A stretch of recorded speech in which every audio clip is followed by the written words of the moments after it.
कैसे हैं आप सब। आप सभी का आपके अपने YouTube channel sociology with Sangeeta में मैं संगीता स्वागत करती हूं। और इस चैनल के माध्यम से हम लोग सोशियोलॉजी के कम्पिटिटिव एग्जाम की प्रिपरेशन करते हैं।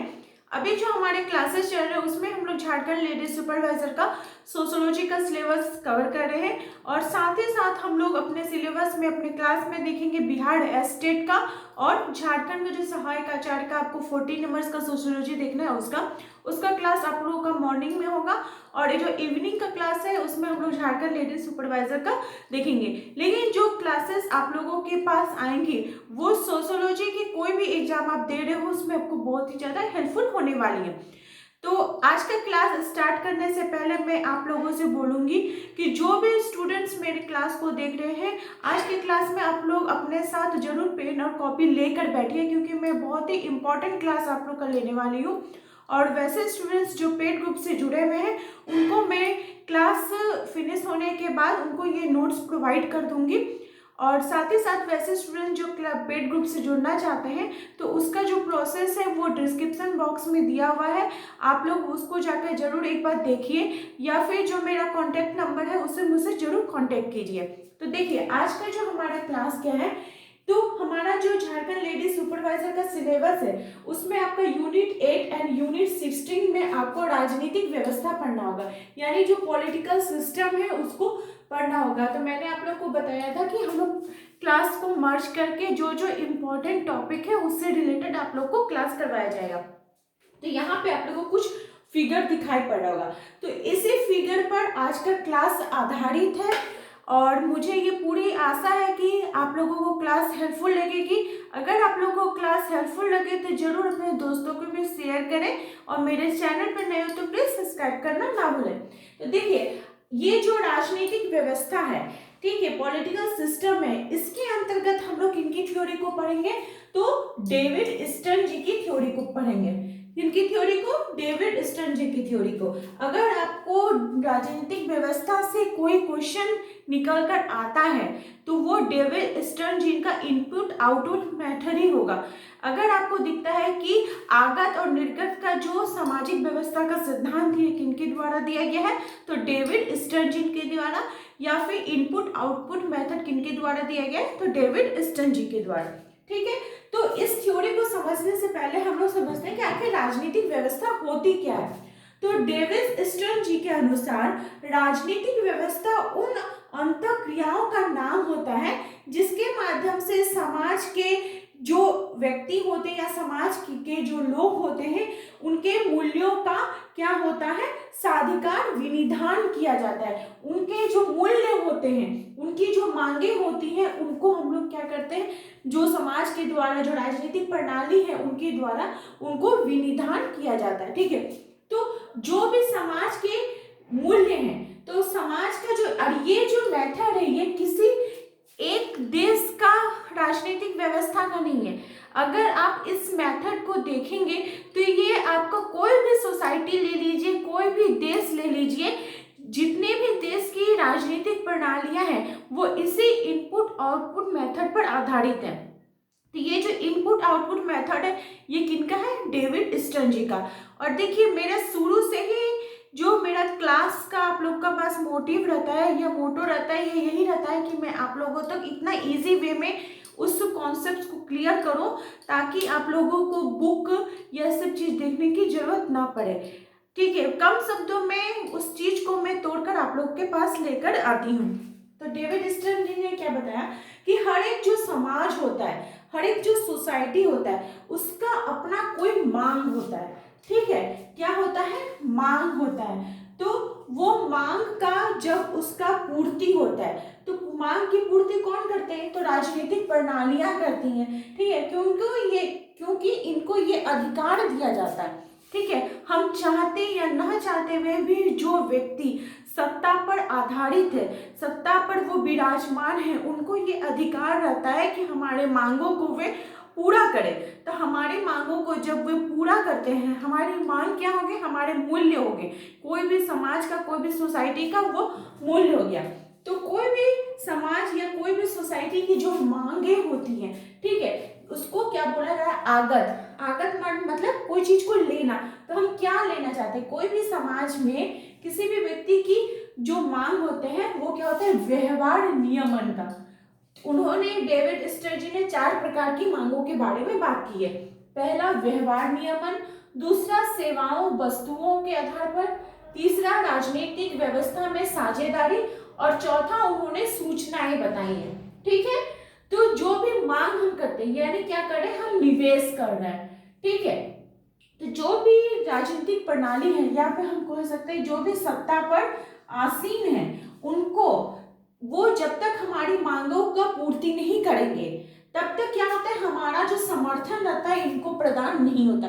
अगर ये राजनीतिक व्यवस्थाएं जिसको परिवर्तन की प्रक्रिया भी बोला जा रहा है, ये हमारी मांगों को जब तक पूरा नहीं करेंगी तब तक हमारा समर्थन क्या होता है, इनको नहीं मिलता, हम इनको नहीं सपोर्ट करते हैं। ठीक है, तो हमारा जो मांग है, हम क्या मांग कर रहे हैं, तो व्यवहारों का नियमन की मांग कर रहे हैं। हम क्या कर रहे हैं, हम समाज के अंतर्गत रह रहे हैं। समाज के अंतर्गत रहने के कारण क्या करें, हमारे व्यवहारों का नियमन किया जाता है कि जो लोग हैं वो सही प्रकार से व्यवहार कर रहे हैं कि नहीं, उनका जो समाज के अंतर्गत अस्तित्व है वह सही प्रकार से बढ़ रहा है कि नहीं। तो वो नियमन किस प्रकार से होता है, जो सत्ता में जो लोग आसीन होते हैं, जो पुलिस अधिकारी हो गए, जो कानून व्यवस्था के लोग होते हैं, वो देखते हैं कि हाँ इस जगह पे सही व्यवस्था बनाई हुई है कि नहीं। अगर व्यवस्था सही नहीं रहेगा तो फिर वो जो समाज का संरचना है वो बिगड़ जाएगा।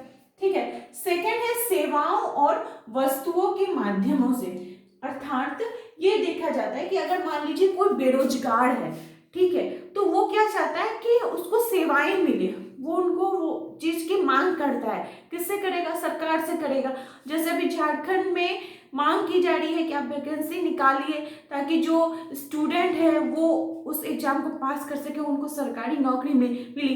तो अगर जो सत्ता पे जो पार्टी के लोग हैं, जो राजनीतिक व्यवस्था के लोग हैं, अगर हमारी मांग को पूरा करेंगे तब तो हमारा भी समर्थन उनको मिलेगा, तब तो वो फिर से सत्ता के अंतर्गत आएंगे।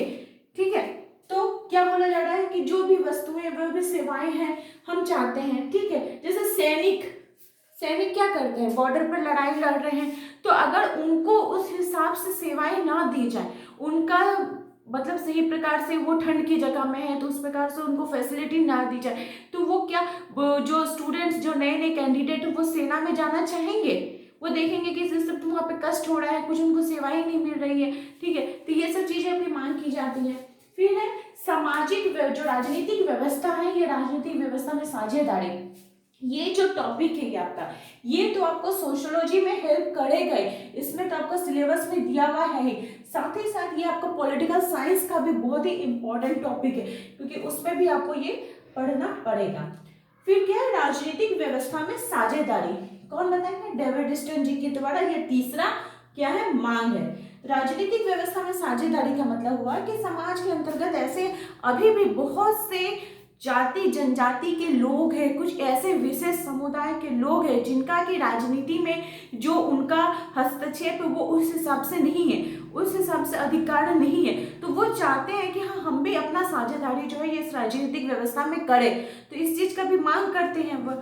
ठीक है, फोर्थ क्या बोल रहे हैं, सूचनाएं, क्या बोला जा रहा है, सूचनाएं, मतलब जो राजनीतिक प्रणालियों के माध्यमों से कोई भी सूचनाएं दी जाती है। सूचना का मतलब हुआ कि कोई भी इनके लिए कोई वैसा स्कीम चलाया जाए, कोई भी ऐसा कानून बनाया जाए, अगर जो मांग कर रही, यानी मांग कौन करता है, तो मांग तो आम जनता कर रही है, आम जनता ही ना करेगी, मांग कौन करेगी। तो इन आम जनता तक अगर ये जो सूचनाएं नहीं प्राप्त जा रही है, उनको भी तो ये अधिकार है कि उनको सूचना मिले, तो ये इस चीज का मांग करता है। ठीक है, किसके पास जाता है, तो राजनीतिक प्रणाली के पास। ये क्या होते हैं, ये सत्ताधारी होते हैं। क्या होते हैं, सत्ताधारी होते हैं। ठीक है, और एक चीज यहाँ पे मैंने आपको बताया कि जो डेविड स्टर्न जी का इनपुट आउटपुट मेथड है, वो अपना इस मेथड को किसमें बताया था उन्होंने, तो अपनी पुस्तक द पॉलिटिकल सिस्टम में बताया था। ठीक है, इसको भी आप लोग नोट डाउन कीजिएगा, द पॉलिटिकल सिस्टम में। तो राजनीतिक प्रणाली तक क्या हुआ, मांग पहुंच गया। ठीक है, मांग बोलिए, मूल्य बोलिए, इनका मूल्य भी होता है, मूल्य वितरण भी। मूल्य मतलब यहाँ पे आप अपने वैल्यूज से रखते हैं, पैसा इसमें नहीं आएगा। अब क्या हुआ कि इस मांग को वो वितरण करेंगे, तो किस हिसाब से करेंगे, तो उनके पास जो मांगे की गई इसका वो निर्णय लेंगे कि हाँ जो आम जनता के द्वारा ये मांगे की गई है उनको देना चाहिए कि नहीं। अब ये क्या करेंगे, सभी मान लीजिए 100 लोग ही अपना मांग कर दे, तो किसी का तो ऐसा भी हो सकता है कि जिनका मतलब वो सटीक मांग नहीं किया है। तो ये राजनीतिक प्रणाली को ये अधिकार रहता है और उसके पास इतनी पावर रहती है कि वो सोचे समझे कि हाँ इस आम जनता ने जो मांग किया है वो सही है कि नहीं। अगर सही है तो हाँ हम उसको क्या करेंगे, निर्णय लेके उसको पूरा करेंगे। अगर इसने सही मांग नहीं की है तो हम कठोरता के साथ एकदम कड़ा होकर हम उसकी मांग को रिजेक्ट करेंगे। ठीक है, ये निर्णय हो गया। फिर दूसरा क्या होता है कि जो सेवाएं वस्तुओं की बात की गई, तो इसमें क्या होता है जो सत्ताधारी के लोग होते हैं, जो राजनीतिक प्रणाली के लोग होते हैं, इसमें सभी आ जाएंगे जो कि जिनको भी पावर मिला हुआ। इसके अंतर्गत आपके दबाव समूह के लोग भी आ जाएंगे, आपके अधिकारी वर्ग के लोग आ जाएंगे, नौकरशाही वर्ग के लोग आ जाएंगे, ये सभी इसके अंतर्गत आ जाएंगे। तो वो क्या करते हैं, उन मांगों को सुचारू रूप से चलाने के लिए नियम बनाते हैं। ठीक है, क्या करेंगे, नियम बनाएंगे। फिर उनको क्या होता है, फिर पुरस्कार प्रदान किया जाता है। उनका जो मूल्य वितरण का तरीका क्या है, तो इसी प्रकार से वे निर्णय लेंगे, नियम बनाएंगे, पुरस्कार देंगे, ये सब चीज देके जो नौकरी का मांग करेगा तो उनको नौकरी देंगे। ठीक है, इस प्रकार से क्या करा, निकास किया जा रहा है, यानी आउटपुट किया जा रहा है। जो यहाँ पे मांगे की गई थी उसका क्या किया गया, इधर आउटपुट किया गया। तो फिर आउटपुट होते होते होते होते ये कहाँ पे आ गया, इस जगह पे आया, और ये क्या हो जाएगा, यहाँ पे पुनर्निर्देश हो जाएगा। पुनर्निर्देश कहाँ पे हो रहा है, तो ये समाज के अंतर्गत फिर से हो रहा है, फिर से ये सोसाइटी के अंतर्गत जा रहा है। क्योंकि क्या हुआ, जो सत्ताधारी वर्ग के लोग हैं उनको समर्थन प्राप्त हुआ, समर्थन प्राप्त हुआ तो फिर से ये जो प्रक्रिया है इसी प्रकार से चलती रहेगी। ठीक है, तो यही था डेविड स्टर्न जी का इनपुट आउटपुट मेथड, और मुझे ये पूरा आशा है कि आपको ये थ्योरी अच्छे प्रकार से समझ में आ गई होगी। और इसका जो नोट्स है मैं पेड ग्रुप में जो स्टूडेंट्स जुड़े हुए हैं उनको मैं सेंड कर दूंगी। तो मेरे चैनल के साथ बने रहने के लिए आप लोगों का बहुत बहुत शुक्रिया, और आप लोग प्लीज़ अपना कमेंट भी करिए कि आप लोग को आज की क्लास कैसी लगी। Thank you.